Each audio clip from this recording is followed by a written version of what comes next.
Gary Neville does not rattle easily. 13 years as Manchester United's right back under Sir Alex Ferguson will do that to a man.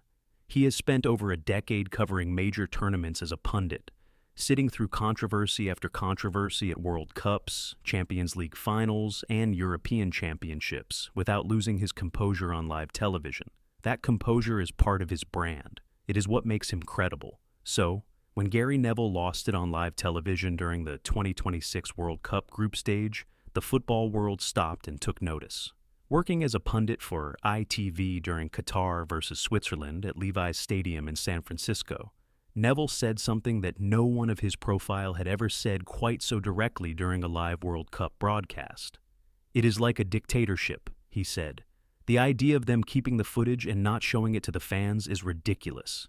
He was talking about FIFA, on FIFA's own broadcast, during a World Cup that FIFA is running, about a decision that FIFA's own technology had just made. That is not an off-the-cuff emotional reaction. That is a measured man reaching the end of his patience with something he finds genuinely indefensible. Let's walk through exactly what happened, because the details matter more than the headline suggests. In the 14th minute of that Group B match, Swiss midfielder Remo Freuler ran onto a headed pass from Breel Embolo inside the Qatari penalty area. Qatari goalkeeper Michel Barsham came rushing out and took Freuler down. Penalty. Clear contact, no argument. The referee pointed to the spot without hesitation, and nobody was disputing that call. The contact was real. The foul was obvious. The question was something else entirely. The question was whether Freuler was in an offside position at the moment the ball left Embolo's head. From every broadcast angle available to ITV, to viewers watching at home, and to the experienced professionals sitting in the studio, it looked like Freuler's foot was beyond the last Qatari defender when the ball was played. Not marginally, not in that frustrating way where you stare at a frozen frame for 30 seconds and still can't decide. Visibly, clearly. Multiple football professionals watching on live television agreed in real time that Remo Freuler appeared to be in an offside position. VAR checked it. VAR confirmed the penalty, and then the broadcast cut away without ever showing the semi-automatic offside graphic. That three-dimensional animation, those precise lines drawn across the frozen frame, proving exactly where each relevant player's body was positioned at the critical moment, the visual evidence that the entire technology was designed to produce and display, simply did not appear, not after a brief delay, not after a technical pause. They weren't shown at all. ITV presenter Mark Pugac asked the question on every viewer's mind. Why hadn't they seen the semi-automatic offside lines? Neville's response became the clip of the day across every football platform. "We all think it here," he said. "Everybody at home thinks it. FIFA is the host broadcaster, and they have the semi-automatic decision that they can show us. There is a massive question over that, because it is offside in my eyes until they prove me different. Why are we still not seeing conclusive evidence?" Ian Wright was even more direct. "Why haven't we seen that? You know what? We actually don't even need to see it. We see it in the Premier League every single week. He looks offside. I just cannot understand it. They do what they want. They're sitting in the office. It's scandalous." Duncan Ferguson and Pugac were in visible agreement. Then FIFA issued a statement. They called it a brief technical outage. The on-site animation graphic, they said, had failed to generate. The VAR workflow was not affected. The lines used by VAR to check player positions did not show the attacking player to be in an offside position. Trust us, essentially. We checked it.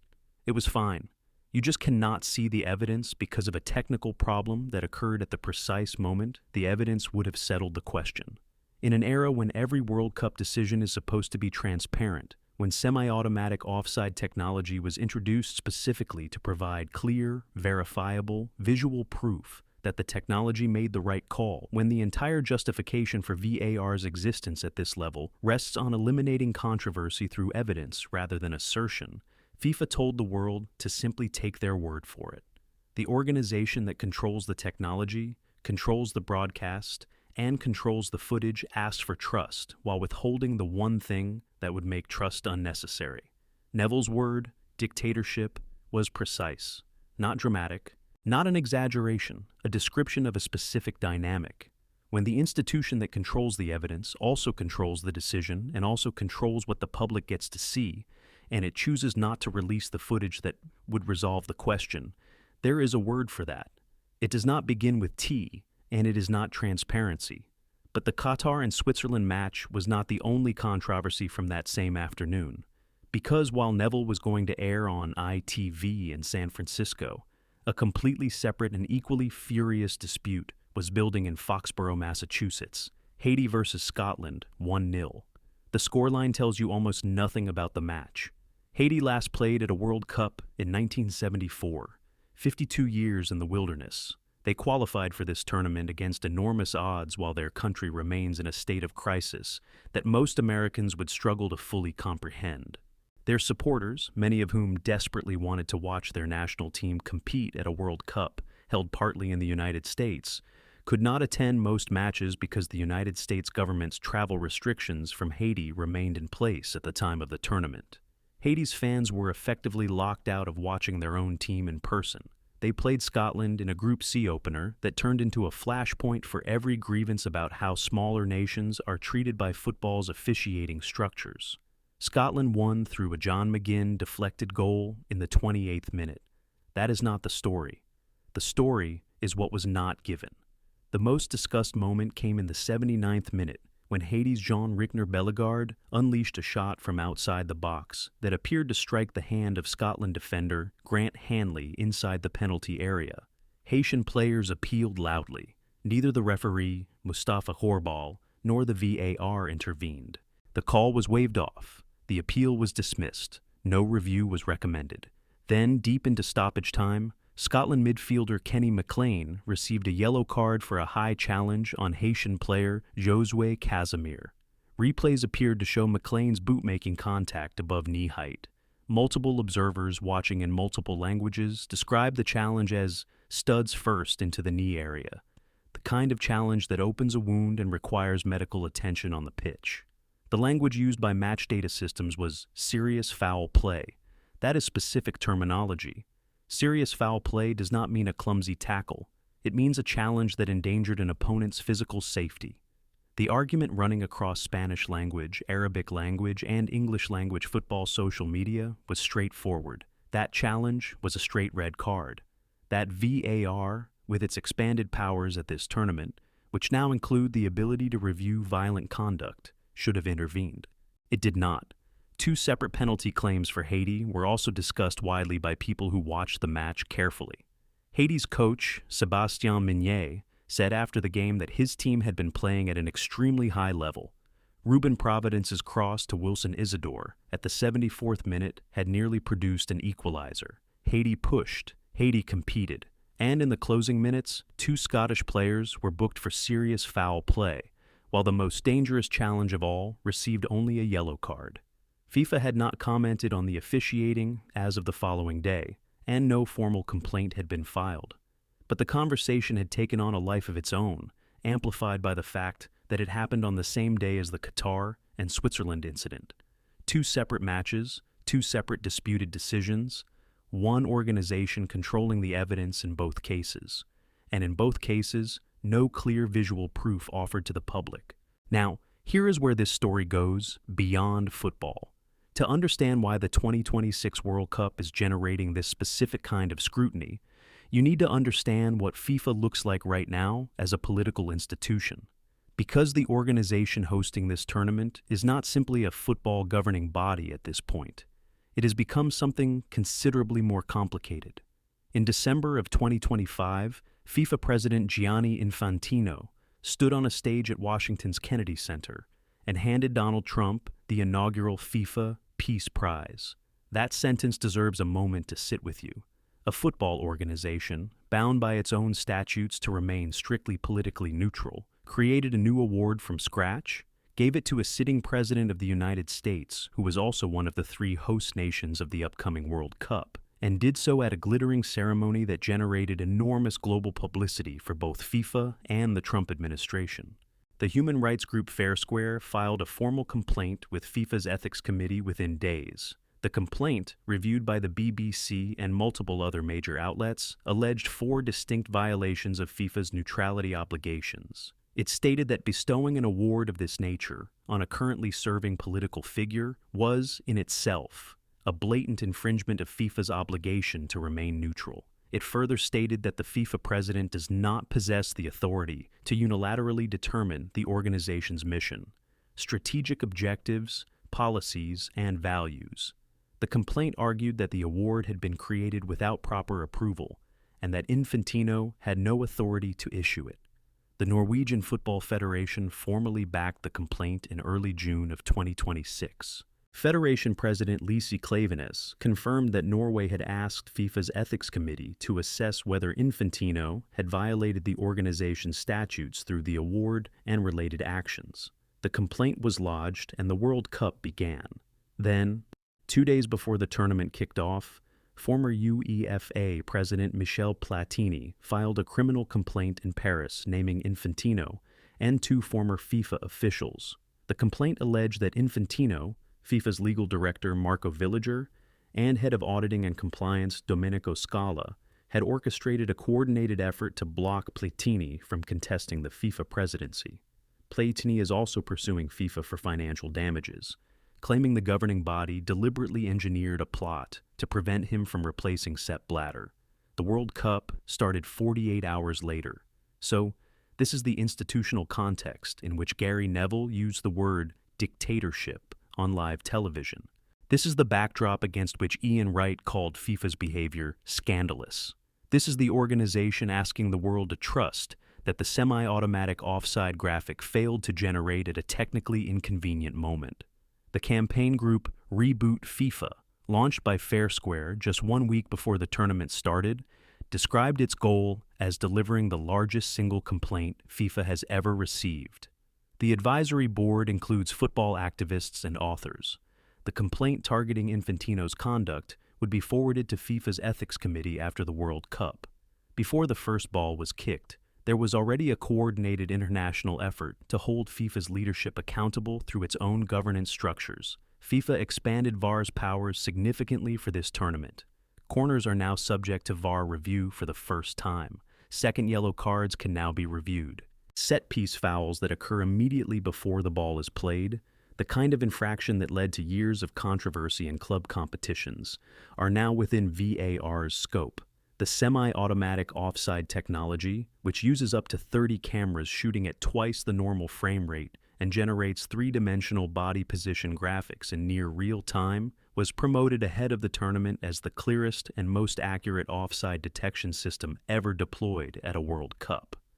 The justification for all of this expanded power was transparency, more cameras, more review, more evidence, fewer controversies, faster, cleaner decisions with visual proof that every viewer could assess for themselves. And then, in the 14th minute of Group B, the graphic did not appear. FIFA's statement was technically narrow. They said the animation failed to generate due to a brief technical outage. They confirmed the VAR workflow was unaffected. They confirmed the lines showed Freuler to be onside. What they did not provide was the footage itself, not the graphic, not the raw camera angles, not the specific frame with the lines drawn, nothing that would allow an independent analyst or a television pundit or an ordinary viewer to verify the claim. Just a statement.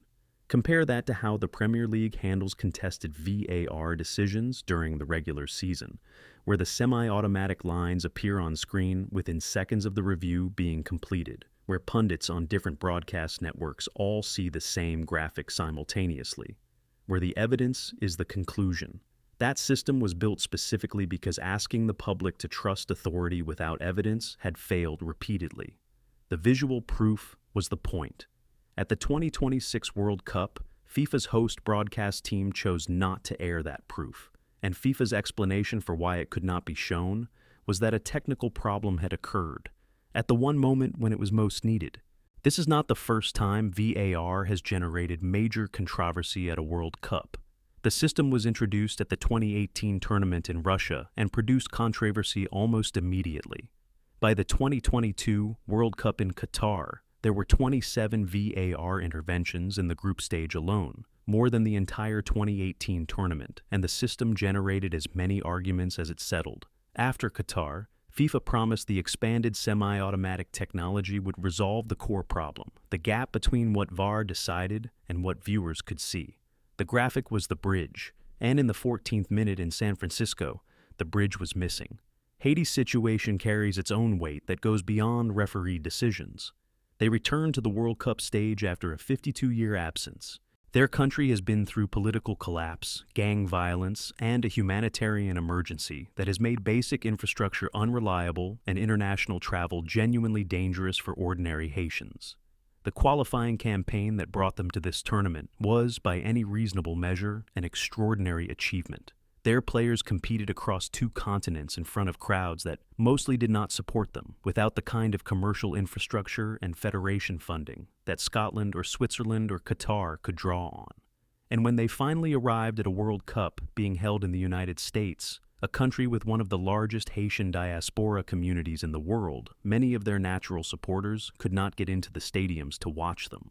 The result was a team competing in a near vacuum of their own support, in matches where multiple observers, watching across different broadcast platforms, concluded that several key decisions went against them. In a tournament run by an organization whose president was facing a criminal complaint, a formal ethics complaint, and an international accountability campaign simultaneously.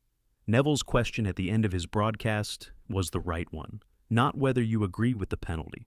Most people watching already formed their view.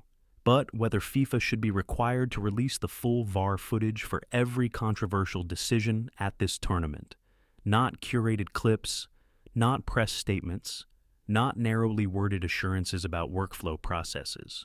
All of it, the raw footage, the lines, the frame-by-frame breakdown, everything the technology captured, because transparency is not a press release, transparency is the evidence itself.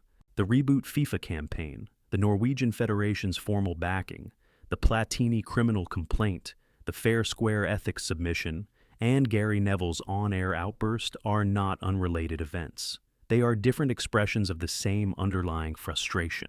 The frustration of watching an organization with enormous power and enormous resources claim to have cleaned up its act while continuing to behave in ways that would be unacceptable in almost any other institutional context. FIFA told the world after the 2015 corruption scandal that swept out Sepp Blatter and dozens of senior officials that it would reform, that it would become transparent, that it would earn back trust through demonstrated behavior rather than through assurances. Infantino built his presidency on that promise. He introduced financial reporting standards, launched development programs, redistributed revenue to smaller federations, and made a credible case in the years that followed that the organization had changed in meaningful ways.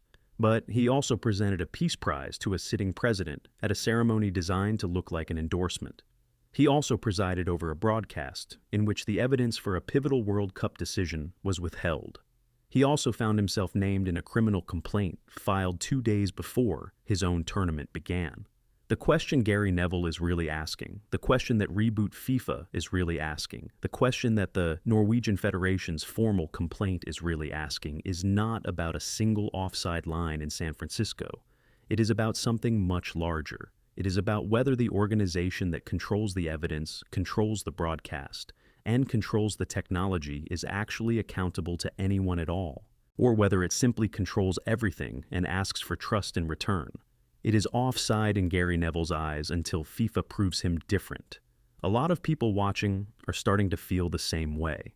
And as the 2026 World Cup continues through its group stages into the knockout rounds, with more big matches and more contested decisions still to come, that feeling is going to get tested again, probably soon.